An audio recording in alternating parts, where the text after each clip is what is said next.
Dobrý večer, já jsem přemýšlela, že tu debatu bych začala o persky, ale pak mi to přišlo docela nespravedlivý, protože v Afghánistánu jsou 2 úřední jazyky a já bohužel paštu neumím, takže to bude v češtině.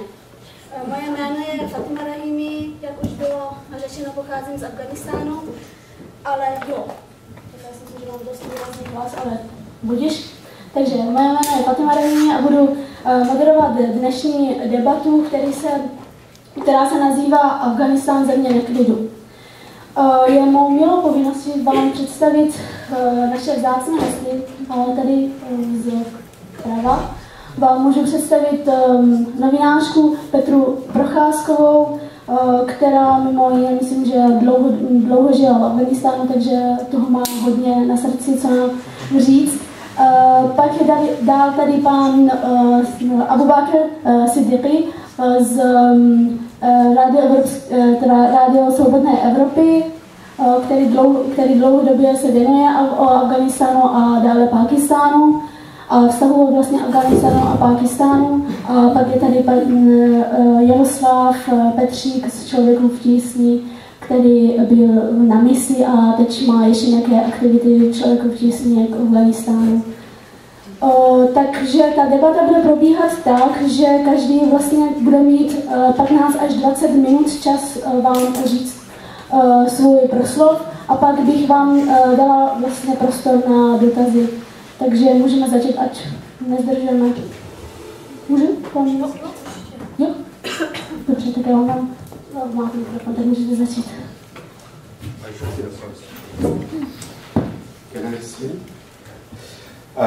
Hello everyone, good evening. My name is Abubakra Siddiqueho. I'm a journalist. I work for Radio Free Europe. I'm really sorry I don't speak Czech, but I think my friend here will translate for you. So first of all, I'm very grateful to Mr. Jakub Michka and the Solidarity Student Union, the East European Club, and the people in need for having me here. Actually, I was not originally invited. I'm basically filling in for a Russian colleague of mine who wanted me to go instead of her. She had some urgent work that she needed to do.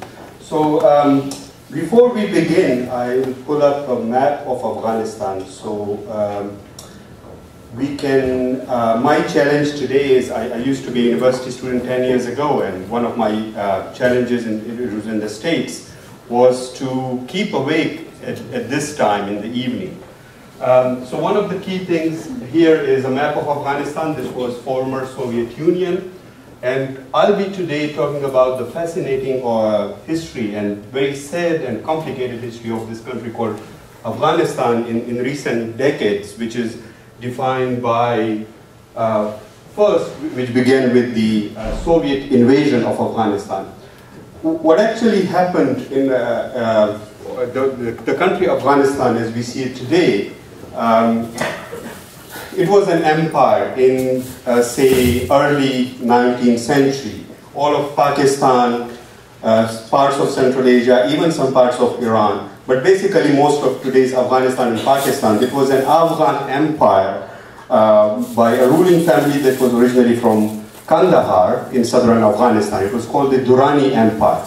So traditionally all the invasions in India were from north. People from north came down to south. This was the path that Alexander took 2,000 years ago. And since Alexander, it was always people from the north that conquered India to the east and the south. But in late 18th century or early 18th century, we had a new invasion. And that invasion was the European invasion of Afghanistan. We had for the first time European, the British, and before that then the Dutch and the Portuguese, but basically the French, Portuguese were small kind of colonies, but the British East India Company eventually became the sole European power in India. And by late 19th century, early 19th century, they were somewhere close to the borders of today's Pakistan, which was then a part of the Afghan Empire. And then at the same time in the north, and you people are more familiar with that history than me, the Russian Empire was extending, the Tsar's empire. So the Tsarist Russia was extending eastward while the British India was extending northward. And this was in middle of 19th century. This was something called the Great Game. The Great Game was the game between Imperial Tsarist Russia and Imperial Britain over supremacy over Central Asia. And this is what essentially defined Afghanistan. This turned Afghanistan into a modern playground of international powers, superpowers essentially. And this is how the modern borders of Afghanistan came into being. This Durand Line is an 1893 border drawn by the British. This northern border of Afghanistan exists because of Anglo-Russian Treaty in 1907. So in this background, you had Afghanistan that emerged in 20th century as an independent, one of the few independent Muslim countries that were never fully colonized. In 1919, Afghanistan along with Turkey were the only two independent, completely independent countries that were not colonized by European powers. So after the Second World War, Afghanistan became a case of, it bordered Soviet Union, but it couldn't align with Soviet Union because the Soviet model was, of course, that they would have made it into another Central Asian republic, which is something that was not acceptable to the Afghans. So, and then, of course, the Afghans did not want to align themselves with the United States-led anti-Soviet international bloc because they had bordered with Soviet Union. How could you turn into an ally of an enemy of a country with whom you share like thousands of kilometers of a border? So in 1960s and 50s, there was a very healthy rivalry between United States and Soviet Union in Afghanistan. And that rivalry was that both invested a lot of resources in turning Afghanistan, in developing Afghanistan. The colleagues who have been to Afghanistan here, they must know that there are major dams, major highways in southern Afghanistan, in eastern Afghanistan that were built by the Soviet Union. There were other highways and other major dams that were built by the United States. There is a famous dam called Kajaki. So in this background, Afghanistan, again, during the Cold War, was this playground between, but the ruling elite of Afghanistan was able to maintain it. But Afghanistan had a dispute with Pakistan from the beginning. Pakistan is a new country. But when it emerged in 1947 as a homeland of the Muslims of South Asia, it inherited a dispute with Afghanistan because of this border. Every Afghan government, even today, they claim that this border is an imposed border. So Afghanistan has never recognized this border as an international border. And this is the basis of, and this is because that the Pashtun people, who are, I mean, one of the biggest ethnic group in Afghanistan, they are divided by this line. Half of them live in Pakistan, half of them live in Afghanistan, or one part of them. And they are, I mean, they are a large part of the Afghan ruling establishment, has been historically. So they have never accepted this. And that is what is the basis of this Pakistan-Afghanistan dispute. In 1950s and early 60s, the king of Afghanistan introduced a kind of basic democracy. This democracy was called, he introduced what were called the decade of democracy, in which Afghanistan had a bicameral legislation, it has an elected prime minister, it was again one of the very few democracies, real democracies, or constitutional monarchies in the Muslim world. And during that time, there was a communist party, indigenous communist party of Afghanistan called the People's Democratic Party of Afghanistan that emerged. And the PDPA soon split into two wings. One was called the Parcham or Banner faction, the other was called the Khalq or People's faction. These two factions both were pro-Soviet. They had very good contacts with different parts of the Soviet government.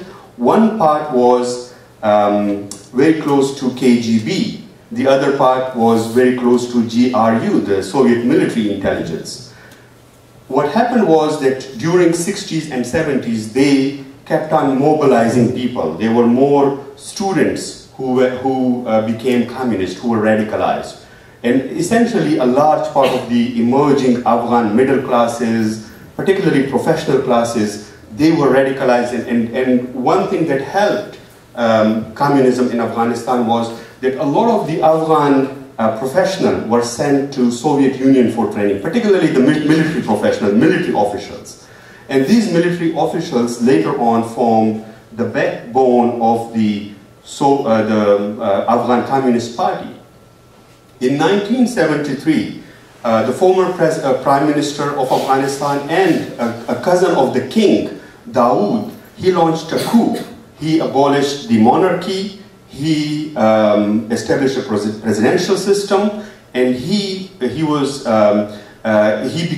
unique in the sense that he became the Prime Minister and President at the same time of Afghanistan.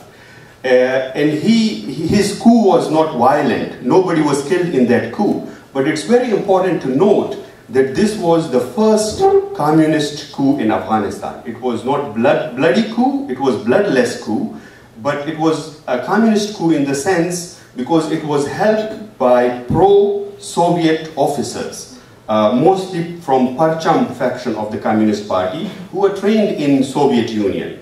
So these people, they moved against the king. The king had gone to Rome for some treatment or something, or a official visit, and they launched a coup.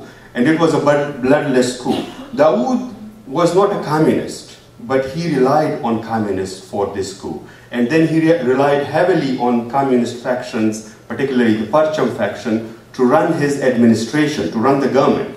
He was a die-hard Afghan nationalist, or you can call him a die-hard Afghan patriot. There is tremendous respect for Dawood that I have seen in Afghanistan, and also for the king. In 1978, Dawood realized that he is not in power, or something motivated him to launch a crackdown on the Communist Party or communist supporter. So he gradually removed many communists from senior position. And that is what motivated, and he arrested many communists, most communist leaders. That is what motivated what the Afghan communists called the Sohar Revolution, and what many people call the Afghan Communist Coup in April 1978. And this was a bloody military coup in which Dawood, along with his entire extended family, including 5-year-old children, were killed. He even fought against the Soviet. There is a beautiful book that I want to recommend on the Soviet invasion of Afghanistan, or the Soviet occupation of Afghanistan. It's called The Great Debacle by a good friend of mine, Greg Pfeiffer. It's a good book, it's a great history of that period, particular period of history. Now, when the communist coup happened, before the communist coup, there are somehow kind of a cold war between these two communist factions. But when the coup happened, there was an immediate, a war began within the Communist Party of Afghanistan. This was a unique communist party because it was, before coming to power, it was divided into very distinct factions that were again rooted in different ethnicities partly, but also mainly ideological and personal leadership differences.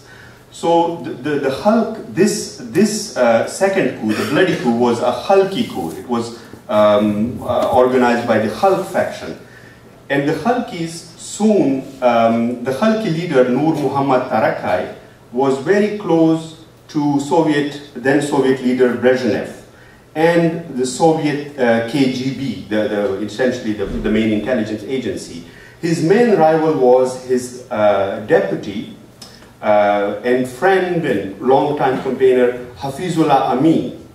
In less than 1 year, one of the first things that communists did was that they It was a military coup, but they started out imposing radical reforms that were unacceptable and unthinkable in Afghanistan. For example, they imposed many social reforms that were not, frankly, well thought out. They imposed, for example, in Afghanistan, they imposed this practice in Afghanistan. It's a tribal society, so the way people get married are arranged marriages between families, and usually the groom, the man's family, pays the woman's family, the bride's family. They abolished that thing. Afghanistan was a tribal society, so most of the lands were communal lands. And by the way, Afghanistan is a semi-desert-like environment. A lot of, the arable land in Afghanistan, irrigated agricultural land, is very small actually compared to the size of the country, which is 700,000 kilometers. They, everybody who had a little bit of land, they declared him as a feudal, and they confiscated all property and then distributed property. They enforced adult literacy, a lot of these kind of hasty reforms, which provoked a rural rebellion in Afghanistan in a sense. But on the larger level, the communists were also very brutal. Their secret service was infamous for torturing people, for killing people. There were like 50,000–60,000 disappearances, enforced disappearances within 1 year of the communist coup. So while they claimed that they were working for the workers and the people, they actually ended up torturing and killing and murdering people. And on top of that, they had these rivalries at the top within the Communist Party, and the key victims of these rivalries was again members of the Communist Party. So within 1 year, Tarakai was killed by Hafizullah Amin. And Hafizullah Amin also got rid of all of the Parchamis leadership. In fact, the Parchami leader, or the leader of Parcham faction, Babra Karmal, was sent as an ambassador to then Czechoslovakia. He was in Prague. Both these factions were conspiring with different parts of Soviet government, Soviet intelligence operation to undermine each other. So around Christmas Eve 1979, we had the Soviet invasion. Now nobody is sure who actually ordered the invasion. There's still disagreement among historians. But it's clear that there was some discussion in the Politburo, and they sent in special forces, and one of the first things that the Soviet special forces, Spetsnaz, did, and a lot of these were Muslim officers, they killed Hafizullah Amin. Hafizullah Amin resisted to his death, but the communist president of Afghanistan was killed by the Soviet special forces, and with that, the Soviet invasion of Afghanistan began. The Soviet invasion of Afghanistan lasted until 1989. Of course, there was an indigenous Afghan reaction to Soviet invasion.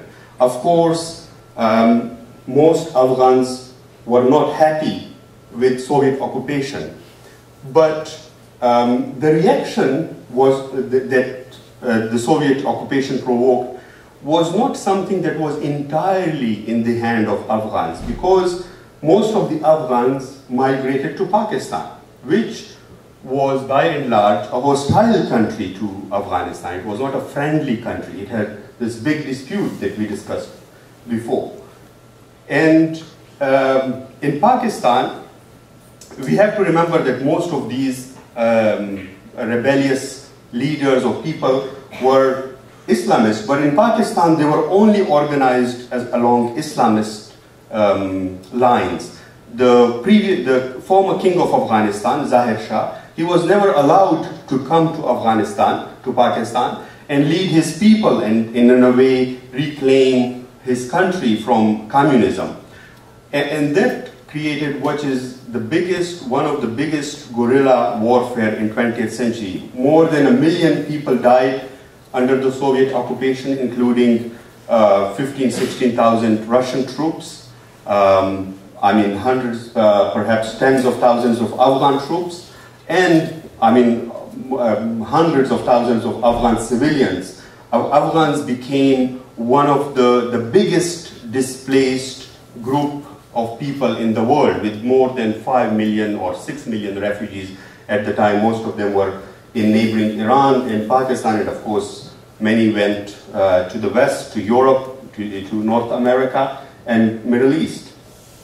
And the big tragedy of Soviet invasion was that towards the end of Soviet invasion or Soviet occupation, there was a realization among the Soviet-backed government, which was the Perchami government, the last Soviet pro-Soviet leader or socialist leader, Dr. Najibullah, realized that his country needs healing, his country needs reconciliation, people need to come together.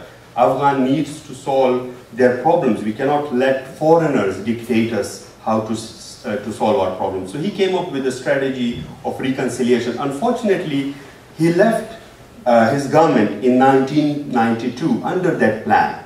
But that plan was torpedoed by all the different interests of the regional powers, and also because United States and the West had abandoned Afghanistan after 1989. In 1989, there was an agreement between Soviet Union, United States, Pakistan, and Afghanistan, under which Soviet troops left Afghanistan.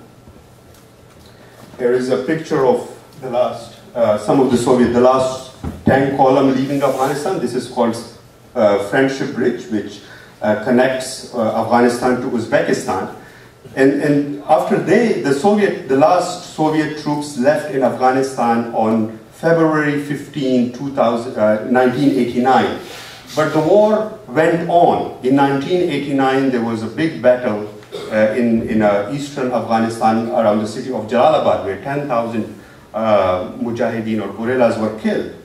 And the key failure of the Geneva Accord was that the international players, particularly United States and Soviet Union, they didn't stop supplying arms to their favorite factions.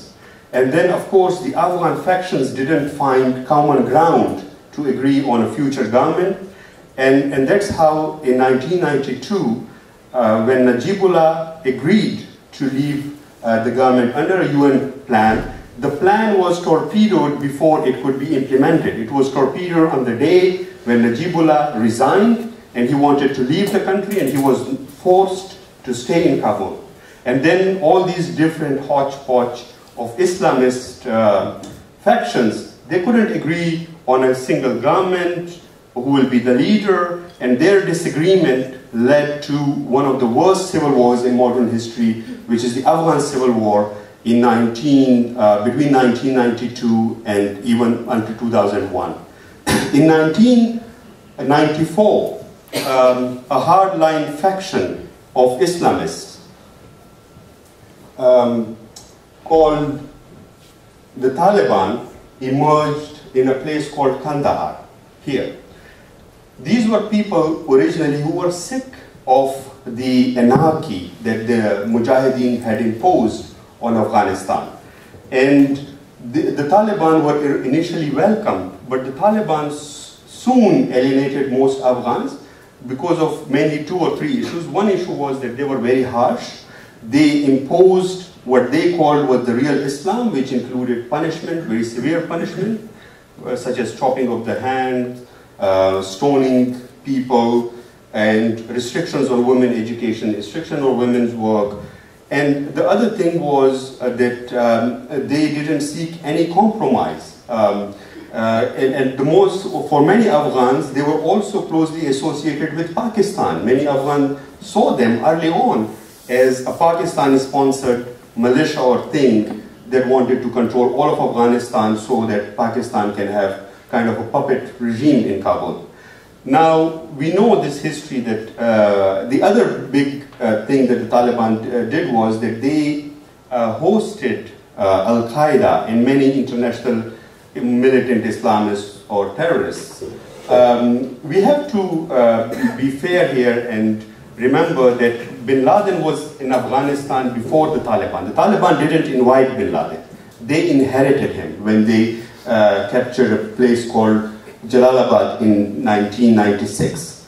But the Taliban never changed or made a good effort to resolve their problems, this issue of international terrorism, with the United States and other global powers, because in 1998 there were these embassy bombings in Africa, and then there was this bombing of a US warship in Yemen, and then of course we all know the famous 9/11 attacks that provoked a US led attack on the Taliban.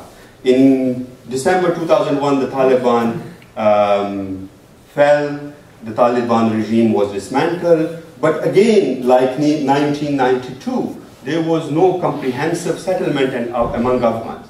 All the other Afghan groups and factions, they came together, but Talibans were left out. There was no political settlement with the Taliban. In 2-3 years, all these Taliban, they went to Pakistan, and because of this complicated relation between Pakistan and Afghanistan, Pakistan maybe provided them covert help.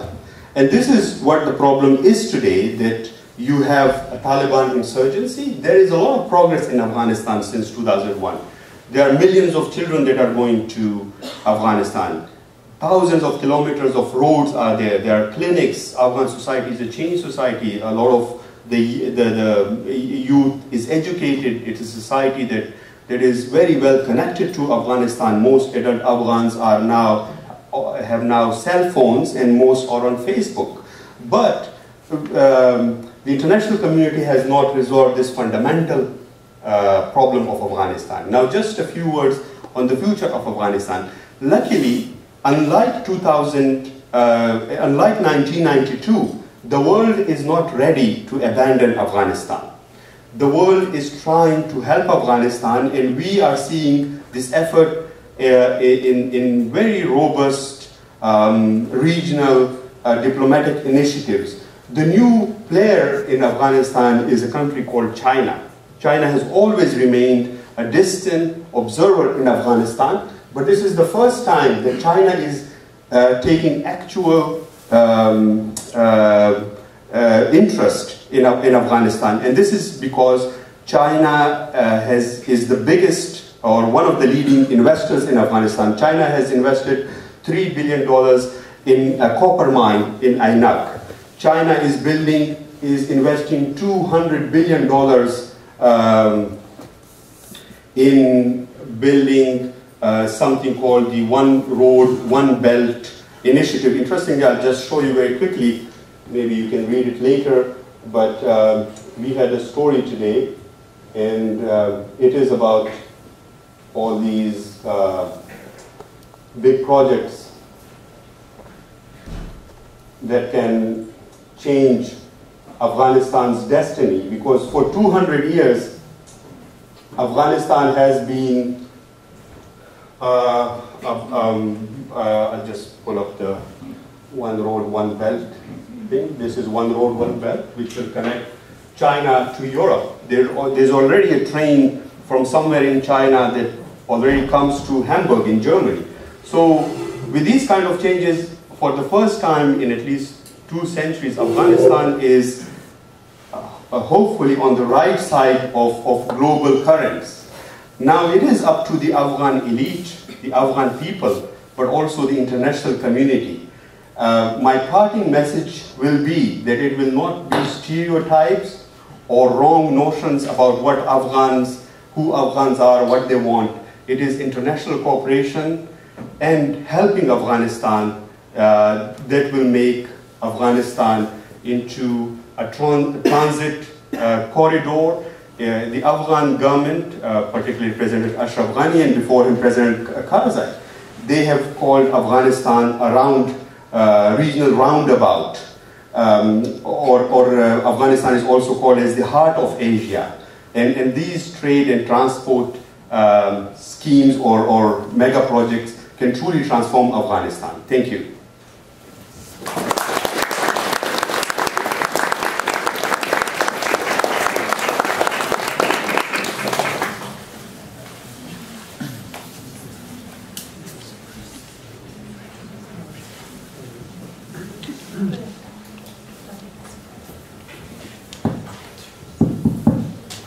Dobrý den, já se podívám na čas, abych nepřetáhla. To trochu zkrátím, aby jsme se dostali do toho času a stoupnu si.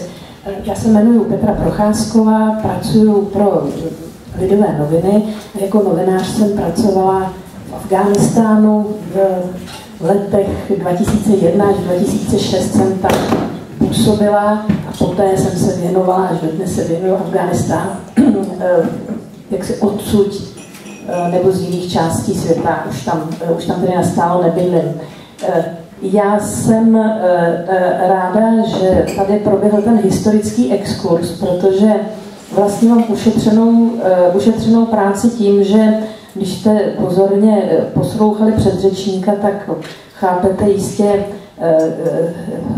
částečně motivaci, což byl také můj úkol, částečně tu motivaci těch lidí, kteří z Afghánistánu dnes odchází a utíkají opět teda v takovém poměrně velkém množství, které se začíná, ještě to tak není, ale začíná si blížit trochu tomu období, o kterém tady bylo mluveno, tomu období té sovětské okupace. Ono je hrozně těžké, vůbec vlastně mnohem lepší, tím nechci snižovat tady předřečníka, ale mnohem lehčí hovořit o té historii, než o té současnosti, protože má to dva důvody. Ten jeden momentální je, že tady sedí dva lidé z oblasti a oni vždycky, a to znáte i z Čech, všechno ví každý o té své zemi nejlíp a kdokoliv jakoby zvenčí se snaží říkat něco z takového toho ptačího nadhledu, tak většinou se jako z jejich pohledu sekne. Takže uvidíme, jaká bude tak reakce. A druhá věc je ta, že ta situace v Afghánistánu je tak strašně komplikovaná a složitá. A to tragické zjednodušení, které máme tady u nás v médiích a které vůbec jako vnímáme v Evropě, že je to vlastně problém radikálního islámu reprezentovaného Talibánem a dnes tedy islámským státem, dříve více Al-Qaidou, versus spokojné afgánské obyvatelstvo, tak to je prostě zjednodušení až na hranici nepravdy. A především, co jako musím předeslat na začátek, a tím hned právě tady vyzkouším trpělivost těch kolegů svých z oblasti, je ten, že pro mě vlastně Afgánec a Afghánistán je něco, co skoro neexistuje, protože Afgánec vlastně, já nic takového neznám, jako je Afgánec. Já znám řadu příslušníků, řady národů, které v Afghánistánu žijí, jako jsou ty hlavní dvě velké národnosti, a to jsou Paštuni a Tadžici, pak je tam ještě 20% menšina Hazárů. A když budete hovořit každým z nich, tak vám předestře jak současnou situaci, tak i ten recept, jak se z ní dostat úplně jinak. Jo? Oni, jak se ne úplně všichni shodnou na tom, co je příčinou toho současného dost neutěšeného stavu a jaké by mělo být jeho řešení. Kdybych to věděla já, tak samozřejmě nebo kdokoliv by dokázal přesně analyzovat ten důvod, proč se Afghánistán ocitl v takovém stavu, v jakém je dnes a jak by se z toho měl dostat, tak to je na Nobelovu cenu míru. Takže to jako ode mě nečekejte. Já se můžu pokusit naznačit jenom některé ty trendy, které tam v té poslední době jsou. A vynechám všechno, co tady bylo řečeno, protože vám to samozřejmě nebudu opakovat dvakrát. Já jsem výjdu z takové praktické zkušenosti, kterou jsem učinila teď na podzim, koncem loňského roku 2015, kdy jsem se přidala k jedné takové afgánské skupině na pobřeží Turecka v takovém turistickém centru Češmé. Vlastně už trochu dřív, už kolem Istanbulu jsme se potkali a podnikla jsem s nimi asi 14denní známou slavnou balkánskou cestu. Opustila jsem je až v Bělehradu, protože už jsem to fyzicky jako dál nevydržela, oni ještě teda pokračovali dál. A během té cesty, já jsem si vybrala tu afgánskou skupinu ze 2 důvodů, nebo z více důvodů. Jednak protože Sýrii neumím, v Afghánistánu jsem dlouho působila, jednak protože umím asi 80 perských slov a to stačilo na to vytvoření jakéhosi vztahu a důvěru mezi mnou a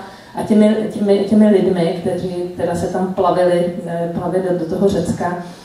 A jednak protože Afgánci tvoří dneska už vlastně druhou nejpočetnější skupinu v té velké migrační vlně. A častá ta otázka zní, proč zrovna Afgánci, když tam vlastně jakoby není taková válka, jakou ji známe ze Sýrie. Tak já jsem taky nad tím přemýšlela, proč zrovna teď a proč Afgánci, a o těch důvodech tady chvíli právě pohovořím. Já si myslím, že jednak teda, a to se vracím k té původní tezi o těch neexistujících Afgáncích, já jsem samozřejmě nedělala žádný rozsáhlý sociologický výzkum, ale docela pečlivě jsem se snažila zjistit etnické složení těch skupin. My jsme cestovali s jednou skupinou, ale na té cestě jsme přicházeli jaksi do kontaktu s řadou jiných skupin z Afghánistánu, které se plavily a jako putovaly tím stejným směrem.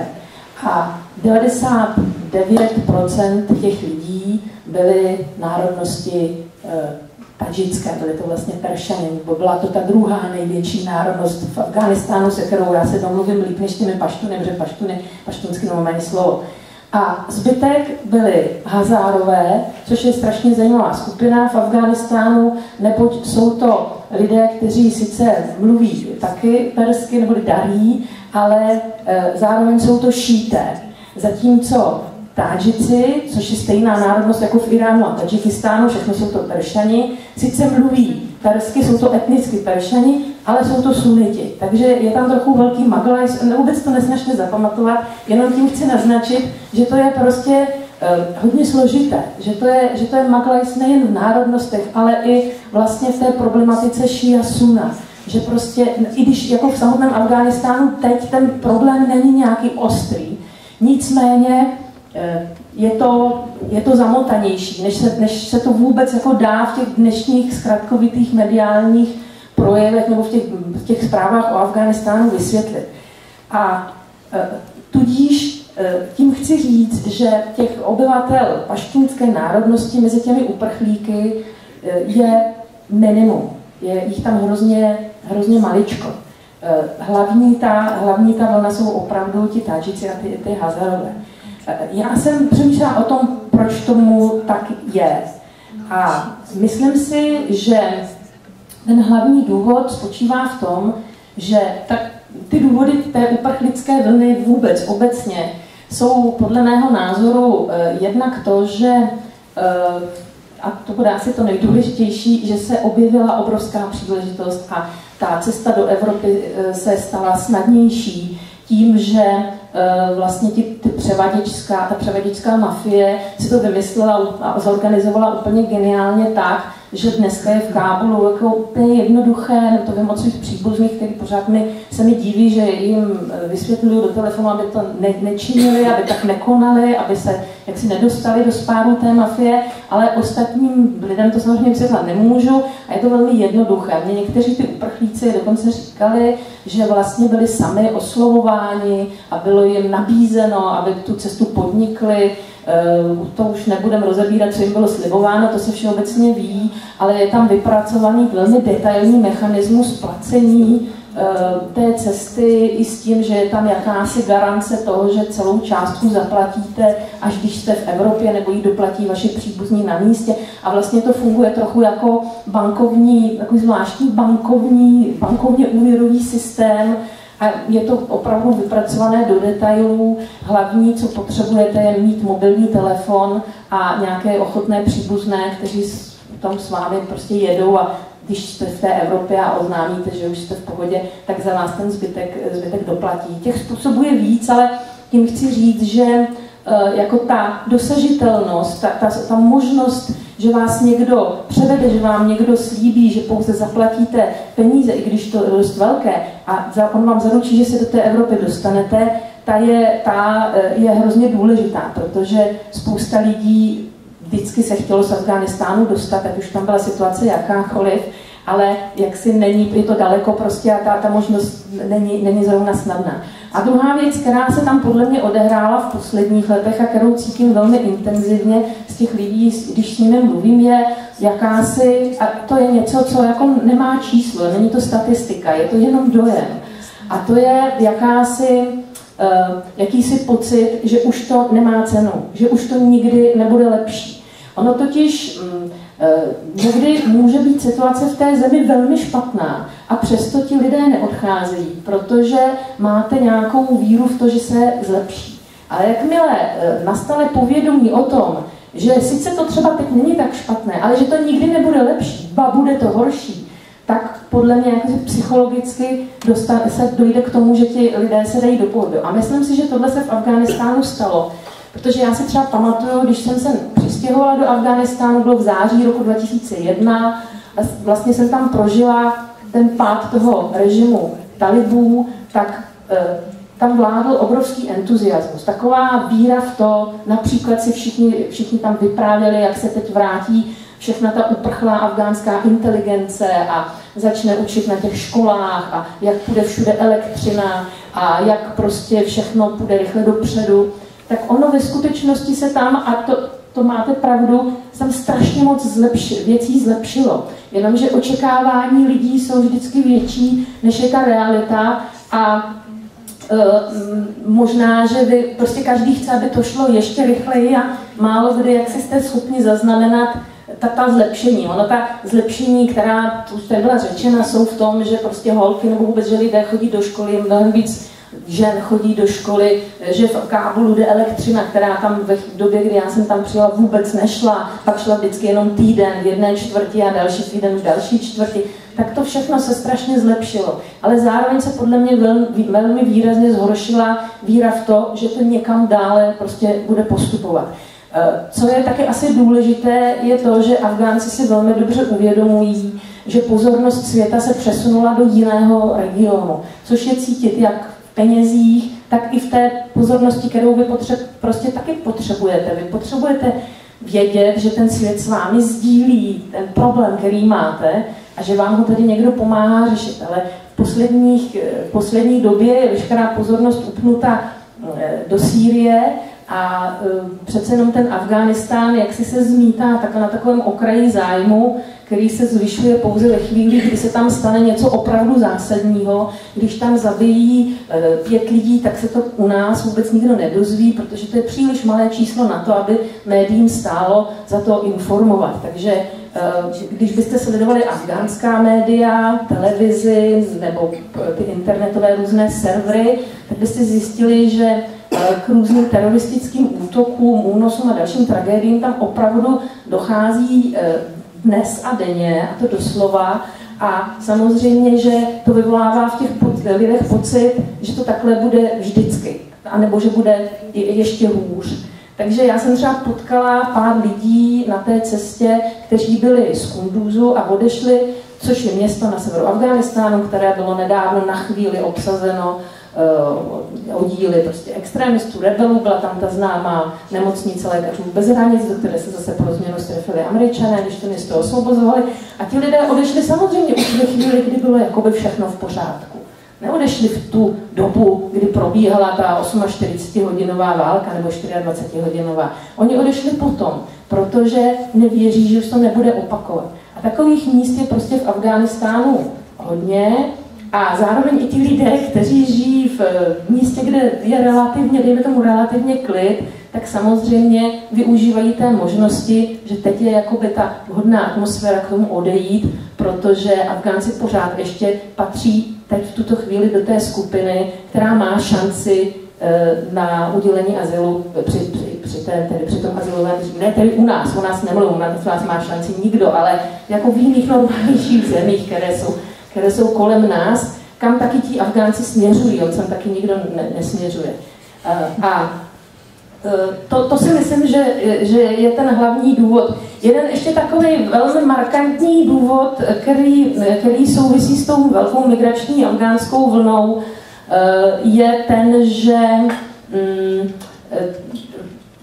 sice tam jsou určitě, ta situace třeba v tom školství je mnohem lepší, než byla, když já jsem tam přijela v roce 2001, kdy holky vůbec nechodily do školy, vůbec žádné holky nechodily do školy, tak to je určitě mnohem lepší. Ale zase je to o té víře v lepší budoucnost.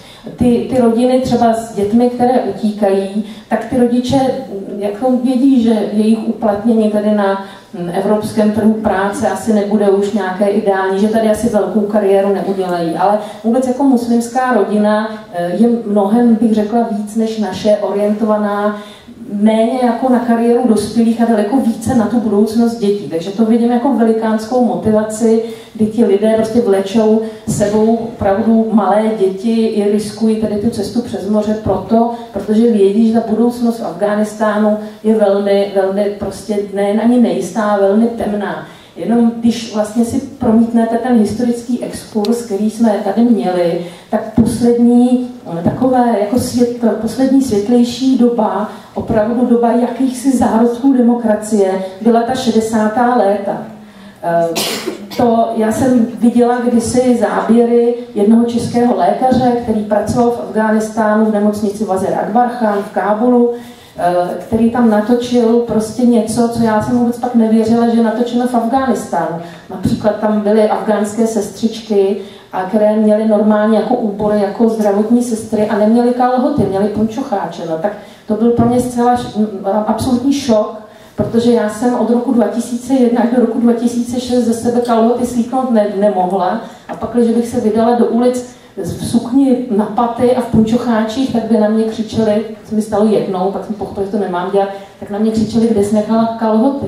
A ten regres vlastně obrovský, ke kterému došlo, protože když se díváte na ty záběry z Kábulu z 60. let, tak máte pocit, že to je naopak, že to by mělo být teď a to, co je teď, by mělo být tehdy. Že tam velký jakoby úpadek jakési svobodomyslnosti. Já teď nechci hodnotit, jestli je to dobře nebo špatně, ale jenom to jako fakt říkám. Tak ten je samozřejmě způsoben tím, že od toho roku 73 vlastně tam nebylo poklidného období. Buď tam byli Rusové, nebo tam byla občanská válka, nebo tam byli talibové, anebo pak tady přišli Američané.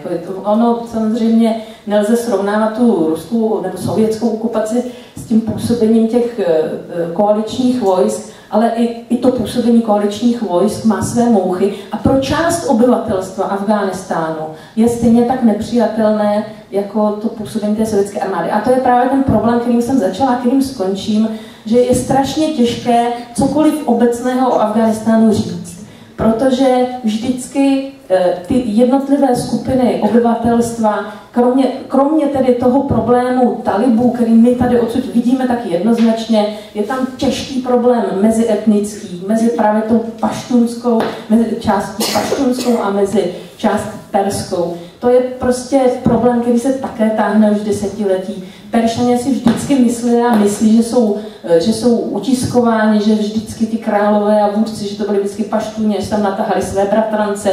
Ale kdyby oni byli u moci, tak udělají to samé, že? Takže prostě i ten způsob, klánový způsob vládnutí, který tam je a byl, ten vede k tomu, že zužovat ten problém pouze na religiozní problém mezi nějakými extrémisty a zbytkem obyvatelstva je opravdu jako špatně, ale není na to prostor v médiích českých a evropských to vysvětlit, takže to tak vnímáme, ale když tady mám tu příležitost, tak jenom vám náznakem naznačuji, že těch problémů je tam mnohem víc a jsou mnohem komplikovanější. A když vás bude něco zajímat víc, tak se na to radši zeptejte, abych teď tady nezdržovala a trošku jsme se dostali z toho časového skluzu. Děkuji.